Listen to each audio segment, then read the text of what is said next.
Doctor Baba Saheb Ambedkar open university.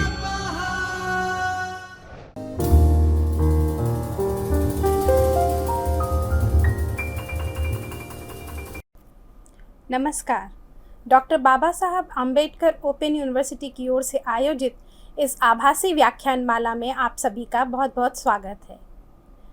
आज हमारी university में बीए तृतीय वर्ष के छात्रों के लिए 8वां प्रश्न पत्र आधुनिक भारतीय साहित्य, नवजागरण और राष्ट्रीय आंदोलन, ये हम शुरू करने जा रहे हैं। इसके पहले ब्लॉक पश्चिमांचलीय साहित्य में हम पहली इकाई मराठी साहित्य 1 को लेकर के आपके सामने आए हैं। इसमें हम आज की इकाई में मराठी साहित्य के आरंभ से पूर्व क्या स्थितियां थीं, नवजागरण के पूर्व, महाराष्ट्र में नवजागरण के पूर्व क्या स्थितियां थीं, उसका थोड़ा हम विचार विमर्श करेंगे उसके ऊपर। और फिर जब नवजागरण आया, धीरे धीरे समाज सुधार आंदोलन शुरू हुए, तो उसमें कौन कौन से प्रमुख सुधारक हैं, ये हम आगे के लेक्चर में इसको करेंगे। तो आइए देखते हैं आज की इकाई का हमारा कौन सा क्या मुख्य उद्देश्य है। तो महाराष्ट्र में नवजागरण की पृष्ठभूमि को समझना एक मुख्य उद्देश्य है इस इकाई का। मध्ययुगीन और आधुनिक दृष्टिकोणों में क्या अंतर है, इसको हम देखेंगे। और धार्मिक सामाजिक सुधार आंदोलनों की क्या भूमिका रही नवजागरण को लाने में, ये हम थोड़ा सा जानेंगे, डिस्कस करेंगे इस व्याख्यान में। मित्रों, हम महाराष्ट्र का इतिहास अगर देखें, ज़्यादा पीछे नहीं जाते हैं, हम पेशवा के समय से लेते हैं, कुछ 17वीं शताब्दी से। तो देखेंगे कि धीरे धीरे पेशवा छत्रपति शिवाजी ने 18वीं शताब्दी के आरंभ में जब एकजुट किया मराठा को और मराठा साम्राज्य की नींव डाली। 17वीं शताब्दी के अंत का समय था, 18वीं शताब्दी के शुरू तक। और उसके बाद उन्होंने पेशवाओं की परंपरा फिर वहाँ से शुरू हुई। पेशवा पहले मंत्री हुआ करते थे। छत्रपति शिवाजी के समय छत्रपति के वो मंत्री के रूप में उनकी नियुक्ति होती थी। आरंभ के जो पेशवा थे वो नियुक्ति के माध्यम से ही पेशवा बने थे। बाद में फिर ये पेशवा अधिक शक्तिशाली होते गए, एक तरह से राजा की जगह, छत्रपति की जगह उन्होंने ले ली और वंशानुगत रूप से पेशवा होने लगे। और धीरे धीरे 18वीं शताब्दी के अंत तक काफ़ी मजबूत हो गए। बाजीराव प्रथम और उसके बाद बाजीराव द्वितीय के उसके बाद लगातार बालाजी बाजीराव तक एक बहुत बड़ा साम्राज्य खड़ा कर दिया पेशवाओं ने। और पेशवा स्वयं ब्राह्मण हुआ करते थे और उन्होंने ब्राह्मण धर्म को बहुत ही मजबूती के साथ बहुत प्रश्रय दिया और ब्राह्मणवादी समाज को उनका समर्थन प्राप्त था। और वर्ण व्यवस्था को उन्होंने बहुत ही कड़ाई से लागू किया। ब्राह्मण उसके पहले तक भी महाराष्ट्र में धर्म का बहुत वर्चस्व रहा था हमेशा से। और धार्मिक मान्यताओं को बहुत कठोरता से उनका पालन किया जाता रहा था। लेकिन जब पेशवाओं यानी ब्राह्मणों के हाथ में ही सत्ता आ गई, तब इसका जितना ज़्यादा इसकी कड़ाई हुई उतनी शायद पहले कभी नहीं हुई थी। दूसरा ये भी था कि जो इस प्रकार से कड़ाई वाली स्थिति चली आ रही थी पहले से ही, उसको संतों की परंपरा ने काफ़ी तोड़ा था और काफ़ी उसको मध्य युग में काफ़ी उसका असर कम करने की कोशिश की थी। जो 14वीं शताब्दी में 14वीं 15वीं शताब्दी में संतों का भक्ति आंदोलन हुआ और संत रामदेव, संत ज्ञानदेव और नामदेव इत्यादि इत्यादि संत वहाँ पर आए। उन्होंने जो है वो संदेश दिया कि नहीं, सभी मनुष्य बराबर हैं। और भक्ति आंदोलन का तो मूल ही यही था कि सभी को एक समान मान करके एक समान भक्ति के लिए प्रेरित करना। तो भक्ति के माध्यम से समाज के विभिन्न वर्गों को, यहाँ तक कि विभिन्न धर्मों को भी कई बार ये संतों ने जोड़ने की जोड़ने का प्रयत्न किया। जो वारकरी समुदाय वहाँ पर महाराष्ट्र में शुरू हुआ था, वारकरी समुदाय में कोई भी शामिल हो सकता था और विट्ठल की प्रार्थना उन्होंने रखी थी। मुख्य रूप से वो करते थे, भागवत धर्म का प्रचार करते थे, कृष्ण भक्ति का। लेकिन भक्ति माने भक्ति एक महत्वपूर्ण चीज थी। आपके उपासक देव कौन है वो उतना महत्वपूर्ण वहाँ पर नहीं रह जाता था। ईश्वर के प्रति अपना समर्पण, ईश्वर के प्रति भक्ति, ये महत्वपूर्ण थी। तो इस रूप में वो चल रहा था। और थोड़ा कुछ जाति पाति का जो की कड़ाई थी, या कहिए कि जो असर था, जो मन पर असर था, या जो बहुत अत्याचार था, वो कम, कुछ उस समय कुछ थोड़ा सा कम होना शुरू हुआ था संतों के समय में। लेकिन फिर धीरे धीरे फिर वापस वही ब्राह्मण धर्म की कट्टरता हो गई। और पेशवाओं ने के समय में जितनी अमानवीय बंदिशें लगाई गई अस्पृश्यों के ऊपर, या जिसको कहना चाहिए दलित जातियों के ऊपर, उतनी शायद पहले कभी नहीं थी। माने ये शायद इसकी मिसाल पूरे विश्व में कहीं नहीं मिलेगी इस प्रकार के अत्याचार की, कि दलितों को कहा जाता था कि वो गले में मटका बांध के घूमे और अपने पीछे कमर के नीचे झाड़ू बांध के घूमे। क्या कारण? तो ये कि जहाँ वो जो अगर उनको कुछ रास्ते में थूक या कुछ आए तो वो जमीन पर नहीं थूक सकते थे, उनको उसी घड़े में थूकना पड़ता था। और झाड़ू इसलिए कि उनकी जहाँ से वो चले तो पीछे से झाड़ू उनके पद चिन्हों को बुहारता जाए, मतलब वहाँ पर उनके पद चिन्ह रह न जाए, जिससे कि कोई सवर्ण समुदाय का व्यक्ति उन पर पांव रख करके अपवित्र न हो जाए। तो इस तरह की अमानवीय व्यवस्था पहले कभी नहीं थी, जो कि पेशवाओं के समय आई। तो मतलब पेशवाओं के समय जात पात की बहुत ज़्यादा वर्ण व्यवस्था कड़ाई से लागू की गई और दलितों के ऊपर जितने भी तरह के हो सकते थे अमानवीय अत्याचार शुरू हुए। बिल्कुल उनको कोई उनकी मानव समझा ही नहीं जाता था, इस प्रकार की स्थिति बन गई थी।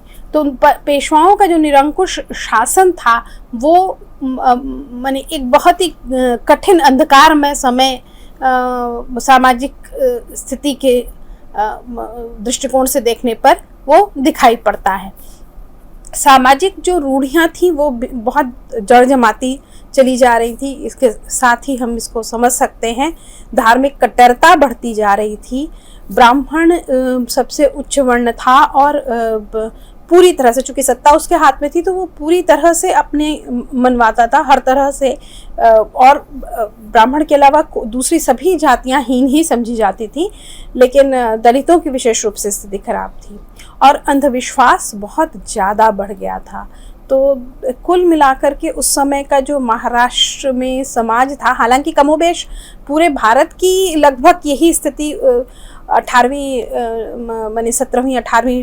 शताब्दी में बन रही थी, लेकिन खास करके महाराष्ट्र की अगर हम बात कर रहे हैं अभी, तो महाराष्ट्र में दलितों के साथ भयानक अत्याचार, अमानवीय स्थिति और उसी के साथ सामाजिक रूढ़ियों में स्त्रियों को बिल्कुल दबा करके और घर के अंदर बंद रखना, उनके तमाम बंदिशें उनके ऊपर लागू थी। किसी भी तरह से उनको शिक्षा का तो कोई अर्थ ही नहीं बनता है कि उनको शिक्षा दी जाए, उनको बाहर निकलने की भी पाबंदी थी ज़्यादा, और वो किसी भी तरह के निर्णयों में तो कतई भाग नहीं ले सकती थी।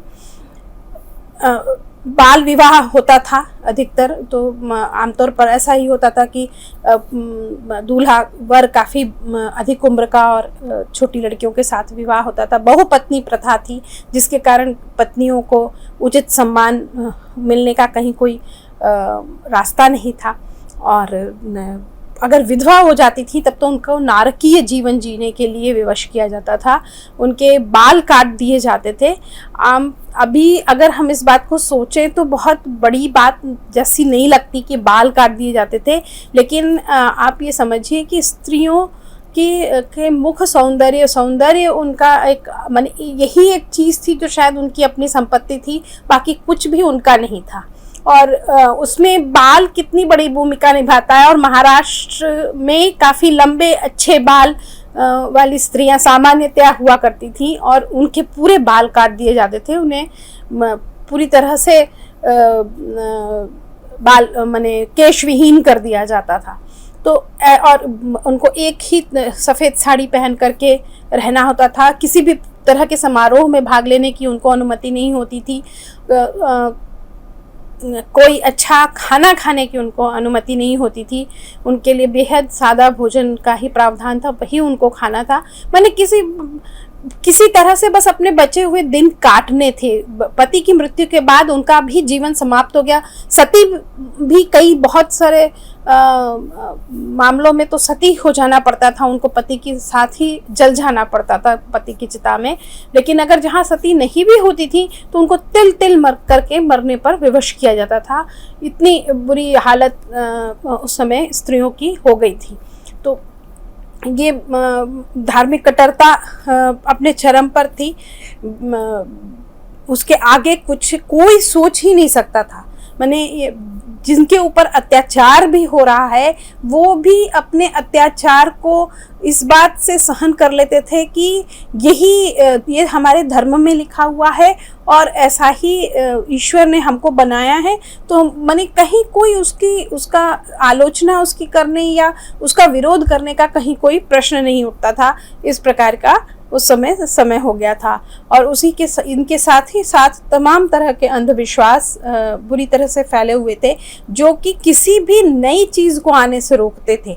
जैसे कि जब 18वीं शताब्दी में अंग्रेज़ों का आना शुरू हुआ, खास करके 1818 में पेशवाओं का शासन बिल्कुल ख़त्म हुआ और ब्रिटिश शासन पूरी तरह से स्थापित हुआ।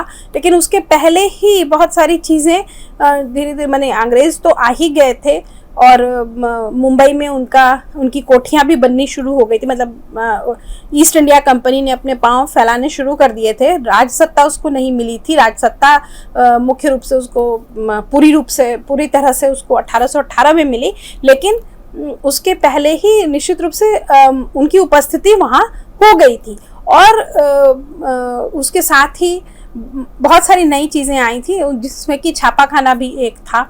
लेकिन वहाँ के लोग छापाखाना स्थापित करने के लिए तैयार नहीं थे, यंत्रों का इस्तेमाल करने के लिए तैयार नहीं थे, और उसमें भूत प्रेतों का वास है ऐसा मानते थे। तो मन इस तरह का अंधविश्वास इतना फैला हुआ था कि किसी भी नई चीज़ को वो स्वीकार करने की स्थिति में ही नहीं थी। ये सारी मतलब पूरी तरह से कहना चाहिए जो समाज था वो पूरी तरह से एक अंधकारमय स्थिति से गुजर रहा था।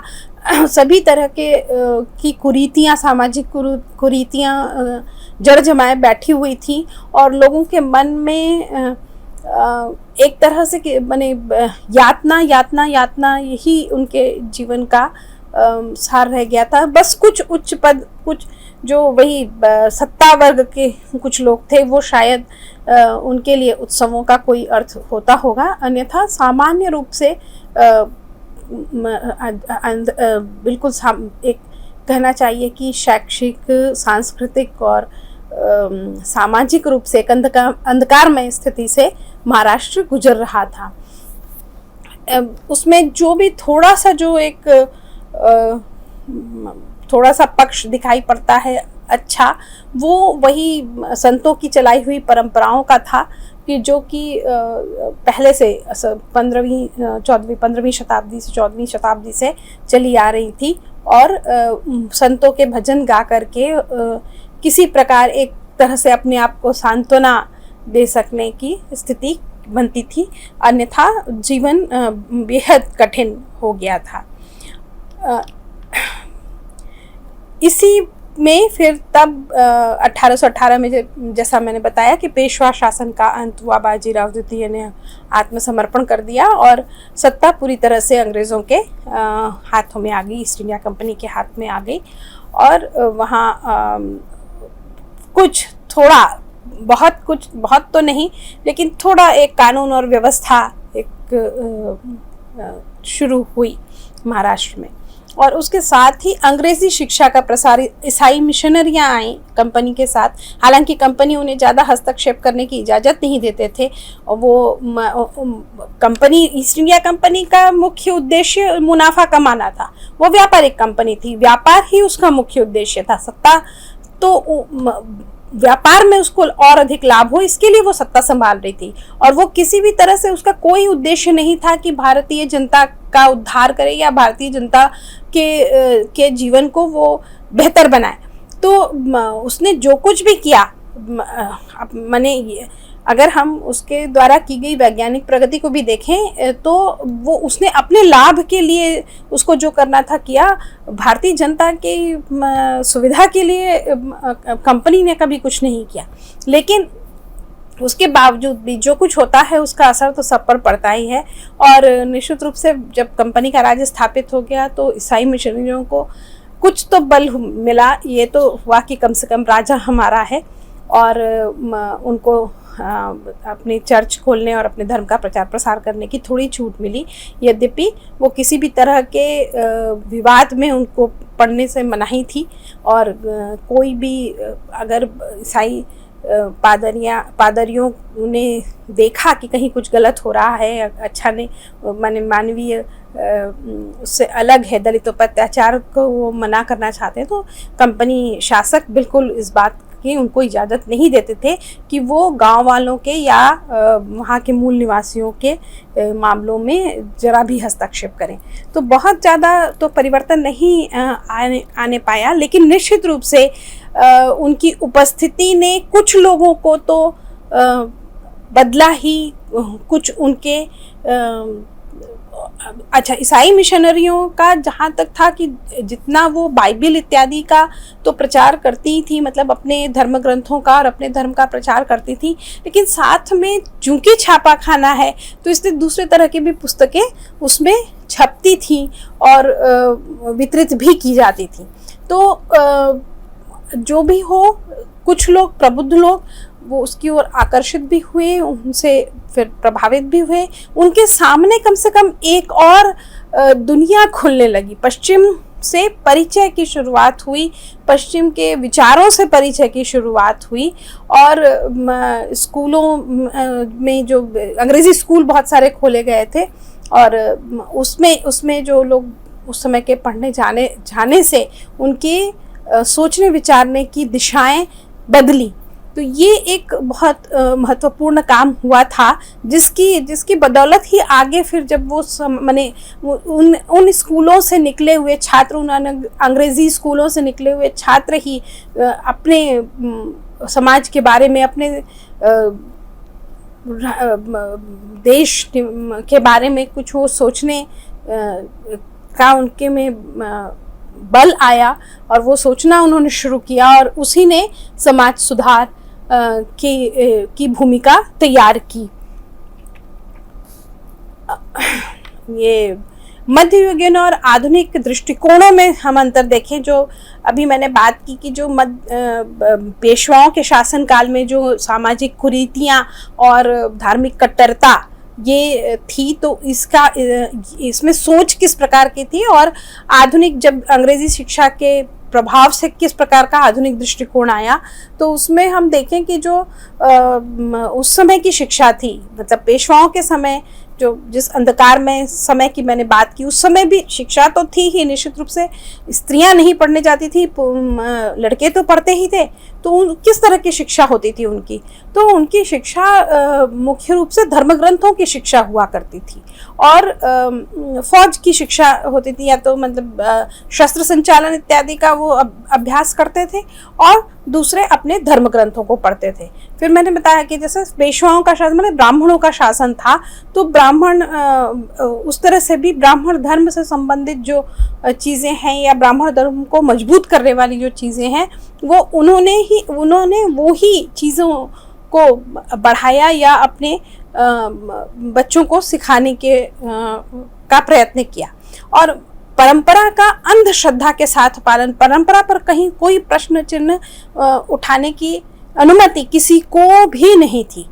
तो ब्राह्मणों के पुत्रों को भी नहीं थी और नीची जातियों के पुत्रों माने नीची जाति के लोगों को तो बिल्कुल थी ही नहीं। तो जो परंपरा है, जो चला आ रहा है, जो कह दिया गया उसको करना है, उसके अलावा और दूसरा कुछ नहीं। ब्राह्मण देवता का ही दूसरा रूप माना जाता था और उसका कहा हुआ जो वाक्य है वो बिल्कुल अटल सत्य होता था, उससे अलग कहीं कुछ हो ही नहीं सकता।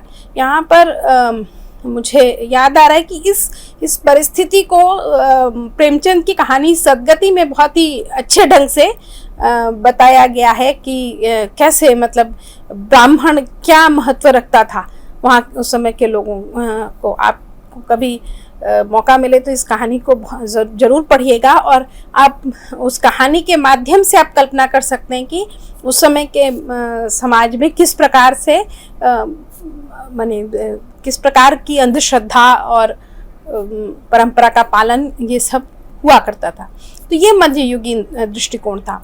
आधुनिक दृष्टिकोण जो था तो उसमें हर चीज़ पर प्रश्न चिन्ह खड़ा करने की एक परंपरा की शुरुआत हुई। तार्किकता मानी जो भी बात है उसको तर्क से सिद्ध करो, उसको तर्क की कसौटी पर कसो कि ये सही है कि नहीं, उसका विश्लेषण करो। जो भी घटनाएं होती हैं, जो भी उनके कार्य कारण संबंध पर विचार किया जाए। तो इस तरह से जो आधुनिक दृष्टिकोण था, जो पश्चिमी सभ्यता, पश्चिमी विचार के साथ आया, वो तर्क करने, विश्लेषण करने और वैज्ञानिक तरीके से एक सिलसिलेवार परीक्षण और फिर उसका परिणाम, परीक्षण और फिर उसका परिणाम मतलब एक कार्य कारण संबंध स्थिर करने का सिलसिला, ये इस तरह से सोच में आया। प्रश्न उठाए गए कि ये आखिर क्यों होता है। पहले मध्ययुगीन दृष्टिकोण में प्रश्न उठाने का अधिकार ही नहीं है, ये पूछना ही नहीं है कि ये क्यों हो रहा है या क्यों होता है। आपको कितना भी वो गलत लगे, कितना भी लगे कि इस तरह से नहीं होना चाहिए, लेकिन उस पर प्रश्न चिन्ह नहीं खड़ा किया जा सकता था। आधुनिक दृष्टिकोण में हर चीज पर ये क्यों होता है, तो ये प्रश्न करना महत्वपूर्ण माना जाने लगा।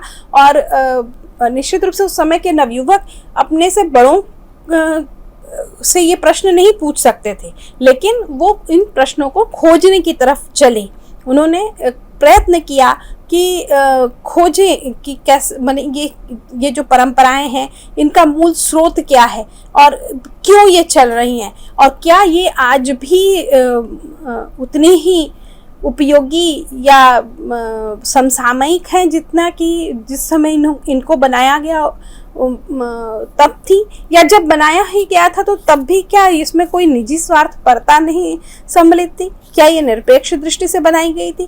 तो इस तरह के तमाम प्रश्न उन्होंने जो परंपरा चली आ रही थी उस पर उठाए और फिर बहुतों का उत्तर उनको मिला कि आज वो प्रासंगिक नहीं है, जिस समय बनाई गई थी तब शायद प्रासंगिक हो सकती हैं। और उनको कुछ उत्तर ऐसे भी मिले जिसमें कि ये साबित होता था कि ये किसी खास वर्ग को फ़ायदा देने के लिए ही ये बनाई गई थी और वस्तुतः इसका कोई आधार नहीं है। तो इस तरह से आधुनिक दृष्टिकोण जो अपनाया गया उसमें तर्क और विश्लेषण को महत्व दिया गया, प्रश्न किए गए और एक वैज्ञानिक तरीके से जांच पड़ताल की गई हर एक जो भी गतिविधियां उस समय हो रही थी या जो भी मान्यताएं थी उनकी। तो उससे धीरे धीरे फिर समझ में आने लगा कि क्या सही हो रहा है और क्या गलत है, कहाँ पर बदलने की आवश्यकता है। तो ये पूरी पृष्ठभूमि की हमने चर्चा की कि ये कैसे माने क्या क्या चीज़ें थी उस समय और कैसे कैसे धीरे मन बदल रहे थे। फिर नव जागरण जो आया, जो राष्ट्रीय चेतना जो जगी, जो राष्ट्रीय आंदोलन के प्रति उन्मुखता हुई, तो वो कैसे हुआ? तो उसमें जैसे मैंने बताया कि अंग्रेज़ी स्कूलों से पास करके जो आए नवयुवक, उन्होंने प्रश्न किया और विश्लेषण करना शुरू किया, तो उनको समझ में आया कि ये जो छुआछूत की भावना है, ये सबसे ज़्यादा खतरनाक चीज़ है, जो कि हमारे अपने समाज को ही एक होने नहीं देती।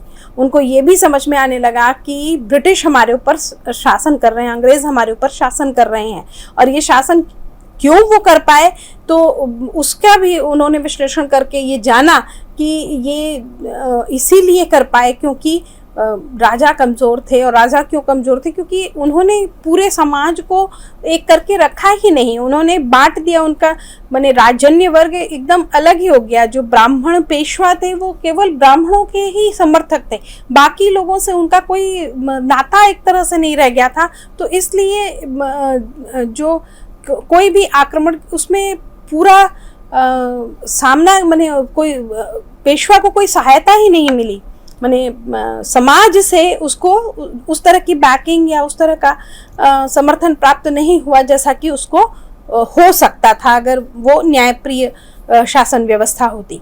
तो और उसमें समझ में आया कि जो छुआछूत है वो सबसे ज़्यादा खतरनाक है, जो कि बिल्कुल जो सबसे बड़ी संख्या है हमारे प्रजा की या लोगों की, उसको ही अलग थलग कर देती है।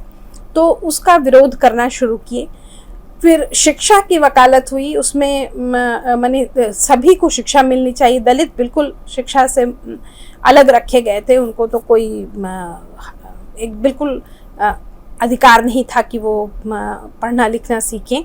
तो ये समझ में आया कि नहीं, सभी का पढ़ना लिखना जरूरी। तो इन लोगों ने वो स्वयं जिन अंग्रेज़ी स्कूलों से पढ़ कर के आए थे, उसमें इस तरह की कोई उसका भेदभाव नहीं बरता जाता था। तो उसी चीज़ को उन्होंने समझा कि ये ऐसा होना चाहिए और सभी को शिक्षा मिलनी चाहिए, तो फिर धीरे धीरे सब एक समान हो सकेंगे। फिर स्त्रियों की जो मैंने बताया था शुरू में कि स्त्रियों के ऊपर कितना अत्याचार होता था, और दोयम दर्जे की एक तरह से वो नागरिक समझी जाती थी, उनका एक तरह से उनको मानव ही नहीं समझा जाता था। तो ये जो स्थिति थी, तो इससे स्त्रियों को उबारना है, उनको बराबरी के स्तर पर लाना ही, या कम से कम मतलब यही सोच बनी कि वो भी मानव हैं और उनको भी उसी तरह से वो सुविधाएं मिलनी चाहिए जो कि बाकियों को यानी पुरुषों को मिलती हैं। तो स्त्री शिक्षा के प्रति जागरूकता हुई। तो इस तरह से सामाजिक बुराइयां जो पहले परंपरा की अंधश्रद्धा में जिन बुराइयों को देखा ही नहीं जा सकता था, जो बुराइयां जैसी लगती ही नहीं थी लोगों को, तो उसका विश्लेषण हुआ और उन बिल्कुल साफ दिखाई देने लगी क्या बुराइयां हैं, क्या चीज़ें ठीक नहीं हैं इसमें, और कैसे इनको ठीक करें, इसका प्रयास शुरू हुआ। तो सामाजिक संगठन, सामाजिक कुरीतियों के उन्मूलन के प्रयास के साथ फिर ये धार्मिक सामाजिक सुधार आंदोलन सामने आए, और जिन्होंने की भारतीय नवजागरण की एक नींव डाली, एक माने शुरुआत करी। तो ये एक पूरा खाका बनता है नवजागरण सचमुच आया उसके पहले का, कि क्या परिस्थितियाँ थी, किनसे विरोध था और किसको बदलने की ज़रूरत थी, और किस प्रकार से नई सोच ने इन चीज़ों को बदलने के लिए प्रेरित किया। यह व्याख्यान हम यहाँ तक रखते हैं। आप अपने पठन आरंभ कीजिए, और अगर आपको कोई प्रश्न आता है तो आपके स्क्रीन पर ईमेल आईडी है baou.ba.hindihindi@gmail.com। इसमें आप अपने प्रश्न भेज सकते हैं, आपको निश्चित रूप से इसका उत्तर मिलेगा। तो आप अपना पाठ आरंभ कीजिए। नमस्कार।